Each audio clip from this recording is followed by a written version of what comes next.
Kolelithiasis yang berasal dari kata kole, yaitu kantong empedu, dan lithiasis, yaitu batu. Kolelithiasis atau batu pada kantong empedu adalah gabungan beberapa unsur yang membentuk mineral mirip batu empedu yang terbentuk di dalam kantong empedu, yaitu kolesistolithiasis, atau di dalam saluran empedu, yaitu koledolithiasis, atau kedua-duanya. Batu empedu ada 3 tipe. Yang pertama batu kolesterol, yang kedua batu pigmen, dan yang ketiga batu campuran. Pada batu kolesterol memiliki 3 jenis. Yang pertama batu kolesterol tunggal. Pada batu kolesterol tunggal mengandung kristal kasar berwarna kekuning-kuningan, berbentuk bulat, dan berdiameter 4 cm dengan permukaan licin atau bermodul. Yang kedua, batu kolesterol campuran. Pada batu kolesterol campuran, terbentuk infeksi sekunder pada kantong empedu, yaitu mengandung batu empedu kolesterol yang soliter di mana pada permukaannya terdapat endapan pigmen kalsium. Yang ketiga, batu kolesterol ganda. Pada batu kolesterol ganda merupakan gabungan dari batu kolesterol tunggal dan batu kolesterol campuran yang dimana terjadi secara bersamaan dan jenis batu ini jarang ditemui oleh pasien. Batu pigmen. Pada tipe batu pigmen ini mengandung pigmen empedu dan berbagai macam kalsium dan zat dari bahan organik. Batu ini biasanya berbentuk ganda, kecil, keras, bulat, dan berwarna hitam atau hijau tua. Dan yang terakhir batu campuran. Pada tipe batu campuran ini adalah jenis yang paling banyak dijumpai, sekitar 80%, dan terdiri atas kolesterol, pigmen empedu, dan berbagai garam kalsium dan protein.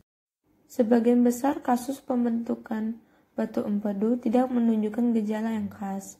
Gejala baru akan tampak jika ukuran batu empedu cukup besar sehingga menyumbat saluran kantong empedu atau sistem pencernaan lainnya. Gejala sakit batu empedu sangat beragam. Namun, umumnya orang terserang penyakit ini akan mengalami gejala seperti nyeri mendadak dan terus-menerus pada perut kanan atas, sakit perut bagian tengah di bawah tulang dada, nyeri punggung di antara tulang bahu, nyeri di bahu kanan, demam, BAB dempul berwarna putih dan pucat, mual dan muntah. Gejala nyeri akibat penyakit satu ini dapat berlangsung secara beberapa menit hingga berjam-jam. Biasanya muncul gejala ini jika mengkonsumsi makanan tertentu dengan kadar lemak yang tinggi. Penyebab kolelithiasis yang pertama, kantong empedu berisi kolesterol yang berlebihan. Biasanya kantong empedu berisi kandungan yang cukup untuk memecah kolesterol yang dikeluarkan dari hati. Namun, jika hati mengeluarkan kolesterol lebih banyak dari yang dapat dipecahkan kantong empedu, kolesterol tersebut akan mengkristal dan menjadi batu di kantong empedu. Yang kedua, cairan empedu mengandung bilirubin yang berlebihan.